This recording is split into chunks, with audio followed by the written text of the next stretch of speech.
बड़े गड्ढे इस पुल पर अब दिख रहे हैं और पुल धराशायी हो गए। 9 मौत का जिम्मेदार है कौन, ये बड़ा सवाल लगातार बना रहेगा और ये सवाल पूछा जाएगा। अब मानसून में बारिश चल रही है, बाढ़ के चलते आफत है, लोगों का जीना मुहाल है और ऐसे में पुल गिर रहे हैं। बरसात में हो रहे हादसे आम लोगों की जान पर भारी पड़ रहे हैं। गुजरात के वडोदरा में आज ही महिसागर नदी पर बना हुआ यह पुल बीच में से गिर गया। हादसे में 9 लोगों की जान चली गई है। रेस्क्यू ऑपरेशन इस समय चल रहा है।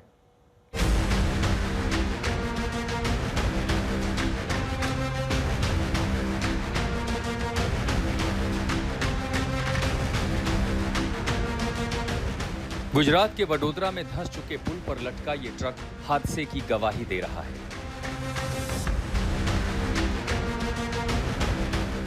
वडोदरा को आनंद से जोड़ने वाले लंबे चौड़े पुल यानी गंभीरा ब्रिज के 2 खंभों के बीच का एक स्पैन इस तरह धंसा कि 5-5 वाहन नदी में समा गए। पुल से गुजर रहे 2 ट्रक, एक कार, एक रिक्शा समेत 5 वाहन महिसागर नदी में समा गए थे। पडरा इलाके के स्थानीय प्रशासन ने हादसे के बाद 10 लोगों को रेस्क्यू करने का दावा किया। वडोदरा के पास पादरा तहसील का गंभीरा ये ब्रिज है जो आज सुबह में ये गिर गया था। जो जानकारी मिल पाई है उसके मुताबिक इसमें 5 जितनी गाड़ियां महिसागर नदी में गिरी थी। अभी फिलहाल रेस्क्यू चल रहा है और एक के बाद एक लोगों को नदी से निकाला जा रहा है। तो ये 50 साल से पुराना करीब ये ब्रिज है और ये करीब 2 साल पहले इस ब्रिज की मरम्मत के लिए भी बताया गया था, लेकिन इसमें कुछ भी नहीं हो पाया है। एनडीआरएफ की टीम और सब लोग यहाँ पे हैं। लोगों में काफी गुस्सा दिख रहा है। गुस्सा की वजह से यही है कि 2 साल पहले इनकी मरम्मत के लिए बोला गया था, लेकिन इसका कुछ भी हुआ नहीं और आज ये बड़ा हादसा हो गया। हादसे के बाद पुल पर आवाजाही बंद कर प्रशासन ने बड़े पैमाने पर रेस्क्यू ऑपरेशन चालू किया है और नदी में बह चुके लोगों की तलाश जारी रखी। जो महिसागर ब्रिज के ऊपर रिवर है, रिवर पर आज मॉर्निंग में कॉलेज हुआ था। उसमें व्हीकल्स, 4 व्हील्स, ट्रक्स और बाकी रिक्शा वगैरह अंदर गिरी थी। रेस्क्यू ऑपरेशन सुबह से शुरू कर दिया है। रेस्क्यू की यहाँ पर कार्यवाही ऑनगोइंग है और जल्द से जल्द वो कार्यवाही तुरंत खत्म की जाएगी। खास करके अभी ह्यूमन लॉस मिनिमाइज हो उस दिशा में कोशिश कर रहे हैं। अभी ज़्यादातर बॉडीज हमने बाहर निकाली है। अभी भी वहाँ पर जो ट्रक्स और एक पिकअप वन है उसको बाहर निकालने की कोशिश कर रहे हैं। ट्रक को बाहर निकालने में थोड़ी दिक्कत हो रही है, इसीलिए हम मैकेनिकल फोर्स का भी यूटिलाइजेशन कर सकते हैं। सर, तो अभी वो प्रोसेस अभी चल रही है। सर, कितनी बॉडी अब तक निकाली गई? अभी तक 9 डेड बॉडीज हमने निकाली। बताया जा रहा है कि ये पुल करीब 43 साल पुराना था, जिसकी पिछले साल ही मरम्मत भी कराई गई थी। ये पुल सौराष्ट्र इलाके को मध्य गुजरात से जोड़ने वाले रास्ते का अहम जरिया था, जिसके गिरने के बाद वैकल्पिक मार्ग खोले गए हैं, लेकिन वैकल्पिक रास्ता करीब 50 किलोमीटर अधिक लंबा है। दिग्विजय पाठक, वडोदरा, आज तक। ब्रेकिंग न्यूज आपको देते हैं। प्रधानमंत्री नरेंद्र मोदी ने वडोदरा में गंभीरा पुल हादसे पर दुख जताया है। प्रधानमंत्री मोदी का रिएक्शन आया है। वडोदरा पुल हादसे पर दुख जताया है। 9 लोगों की जिंदगी चली गई है। रेस्क्यू ऑपरेशन चल भी रहा है। फंसे हुए वाहनों को निकाला जा रहा है। प्रधानमंत्री नरेंद्र मोदी ने इस पर दुख जताया है। ये बड़ी खबर आपको देते हैं। पुल हादसे पर प्रधानमंत्री नरेंद्र मोदी ने दुख जताया है। ये पुल लगभग 41 साल पुराना, ये पुल जिसका 1 साल पहले मरम्मतीकरण का कार्य हुआ, वो पुल ढह गया बरसात के मौसम में और उस पुल हादसे में 9 लोगों की जिंदगी चली गई और प्रधानमंत्री ने इस पर दुख जताया है। और मृतकों के परिवार वालों के लिए इस बीच में आपको ये भी बता दें कि मुआवजे का भी ऐलान किया गया है, 2-2 लाख रुपए।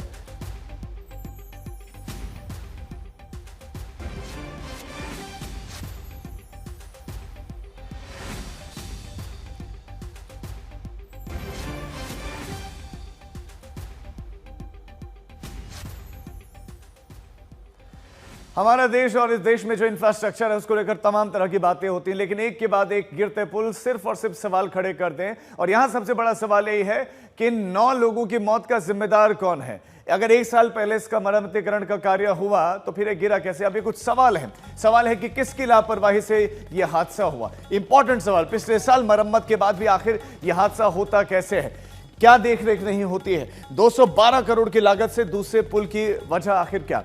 ये इंपॉर्टेंट सवाल है। और 45 साल लगभग पुराने इस पुल की सही देखभाल आखिर क्यों नहीं, वो भी तब जब इस पर सबसे ज्यादा आवाजाही होती है, सबसे ज्यादा लोग इसे ट्रैवल करते हैं। वैकल्पिक पुल इर्द गिर्द नहीं है तो उसके बावजूद भी ट्रैफिक यहां पर गुजर रहा था, देख रेख क्यों नहीं, और पुल से भारी भरकम वाहन आखिर क्यों गुजर रहे। अपने आपको गड्ढे भी दिखाए लाइव, कितने बड़े बड़े गड्ढे इस पुल पर थे और पुल की हालत लगातार खस्ता थी। आखिर सरकार कर क्या रही थी? पहले मोरबी में इतना बड़ा हादसा, कई लोगों की जान गए, और पुल की रिपोर्ट में आखिर क्या सही हालात छिपाए गए, सही जानकारी इसमें छिपाई गई, किसकी लापरवाही हुई, ये कुछ इंपॉर्टेंट चुपते हुए सवाल। अब आप ये तस्वीर देखिए, ये तस्वीर हमारे देश के विकास के दावों को जो है खोखले दावों को पुख्ता करते दिखाते कि क्या स्थिति है असल में।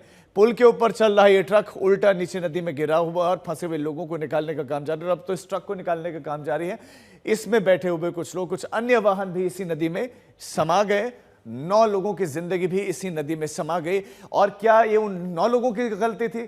क्या उन 9 लोगों की वजह से उनकी जान गई? नहीं, ये कहीं ना कहीं लापरवाही थी और बहुत बड़ी लापरवाही थी, जिसके चलते उन 9 लोगों की जान गई। सवाल यह है कि कोई जवाबदेही तय होगी। हमारे संवाददाता अतुल हमारे साथ बने। अतुल, कोई जांच बैठेगी, कोई शुरू हो रही, इस बारे में चर्चा भी हो रही कि किसकी लापरवाही थी वहां? देखिए, आज गांधीनगर में कैबिनेट की बैठक थी और भूपेंद्र पटेल, गुजरात के सीएम, जब कैबिनेट बैठक में पहुंचे तुरंत ही एक टीम को मौके पर रवाना कर दिया गया, जिसमें इंजीनियर समेत जो ब्रिज के डिजाइन बनाने वाले जो इंजीनियर्स हैं उनको शामिल किया गया है। लगभग 5 सदस्य की जो टीम है उसे फिलहाल मौके पर भेज दिया गया है। किस वजह से ये ब्रिज टूटा इसकी जांच करके एक रिपोर्ट देने के लिए। लेकिन फिलहाल अगर इस ब्रिज की बात करें तो 1 साल पहले इस ब्रिज की मरम्मत की गई थी। मेरे पीछे की तरफ की तस्वीरें मैं आपको दिखाऊंगा। जो एक टैंकर जो है वो ब्रिज पर अभी भी लटका हुआ यहाँ पे दिखाई दे रहा है। लेकिन अभी फिलहाल इस ब्रिज पर किसी भी प्रकार के लोगों की, यानी कि स्थानीय लोगों की भी आवाजाही को बिल्कुल रोक दिया गया है। और एक बड़ी सी क्रेन आप फिलहाल तस्वीरों में देख रहे हैं, उसके माध्यम से ब्रिज जो कि 23 स्पान का है, जिसमें से एक स्पान टूटा और जो 5 व्हीकल नीचे की तरफ गिर गए, उसमें से जो नीचे अभी भी एक ट्रक फंसी हुई है, ये बड़ी सी क्रेन के माध्यम से और नीचे से 2 जेसीबी मशीन, इन 3 व्हीकल के माध्यम से जो नीचे ट्रक और एक